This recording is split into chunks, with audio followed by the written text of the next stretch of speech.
Alright, hey everybody, this is going to be a video on my 1911. I know I made one yesterday just showing it off a little bit and letting you know what I bought, but in this video I'll go into a little more detail on the gun itself. Now, you know it's the Kimber. It is clear. It's the Kimber Pro Carry HD2. The HD, I believe, stands for heavy duty because the frame is made of steel as opposed to aluminum or aluminum alloy. Some people say home defense, but I'm not sure. It doesn't say it on Kimber's website, so I don't know what to tell you. Either way, it doesn't matter to me. Now, the gun has everything that I wanted in a 1911. I didn't want a full size. I did want a commander-sized 1911, and I did want the steel frame. Just because I like the added weight. I've shot plenty of 1911s, and I think the added weight is good for me. I think anybody can get used to shooting a 1911 with an alloy frame. Really, you can get used to shooting any gun, but and you could get used to the recoil. But I wanted to go ahead and get a heavy gun, heavy 1911, and it is pretty chunky. What else? I was able to field strip it and detail strip it, take it completely apart this morning. The only problems I ran into was with the pin that holds in the mainspring housing. That one was pretty tight. I had to knock that out with a punch, but everything else came out without any problems, and I was able to clean up all of the lubricant that Kimber put in there, and I cleaned all the parts with CLP. I polished the trigger bow on the sides and the back. Also the top and bottom of the trigger where it makes contact with the frame. Mostly on the bottom it makes contact, but I was able to clean that up and get it nice and polished. What else did I do? I also polished the barrel and the feed ramp. I put a nice polish on there.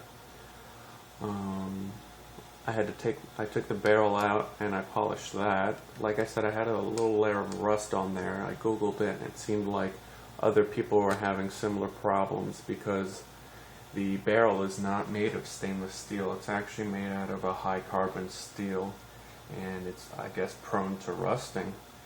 So I cleaned it with that Mother's mag and aluminum polish, and hopefully that's enough to keep the rust away. I'm not sure. All the internals, everything else I cleaned with CLP, and I'm sure that will be enough to keep it from rusting. So I polished that, the trigger. This pistol has everything I wanted in a 1911. It's a commander size, which is what I wanted. It has features I want, and it has some features that I didn't want. I didn't want an ambi thumb safety. This came with the regular thumb safety, which is what I like. It is extended, and that's great. It also, I know it has a plastic mainspring housing. I'm fine with that. Maybe I'll replace it in the future, but it's really not a priority for me. And it didn't come with night sights. It came with regular low profile sights, I believe you call them. They have serrations in there, so they don't really reflect a lot of light, which is nice. And it has a full-length guide rod, which I don't mind either way. I know with a full-size 1911, a lot of people would rather have the GI style guide rod, so they'd be able to push it down, push the front of the gun down to cock it, but with this sized gun you can't do that either way. So maybe I'll keep it, or maybe I'll replace it. I'm not sure at this time, so I just gotta see. The front strap is smooth. It didn't come with any kind of checkering on there, so I'm not sure what I'm going to do about the grips. I want to get hardwood grips, something with like a dark cherry or Cocobolo grip, but the rubber is very comfortable. and because you don't have any front checkering, I want to make sure I get a good grip on these, and the rubber seems very nice, but we'll just have to wait and see. I know if your hands get pretty sweaty, it could become a little slippery, but I don't think that's really going to be a problem for me. Another feature I liked was the skeletonized hammer. That's very nice. And the extended or the beaver tail safety, grip safety, and it sticks out here.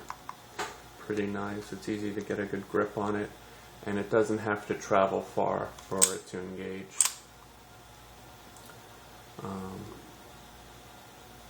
Just a tad. No, just a tad more. There you go. Not too far at all. Not all the way anyways.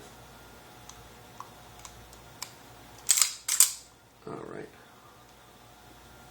Well, I think that's going to be it for this video. I am going to make more videos on the actual gun, and I'll let you know how it performs at the range.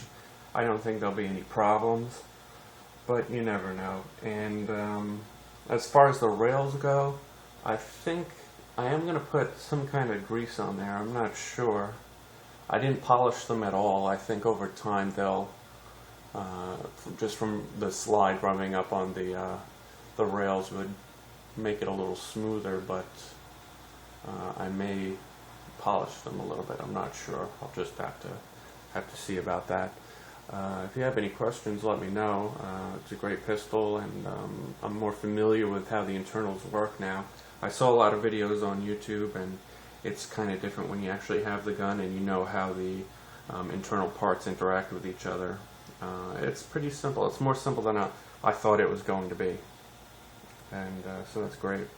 Thanks for watching.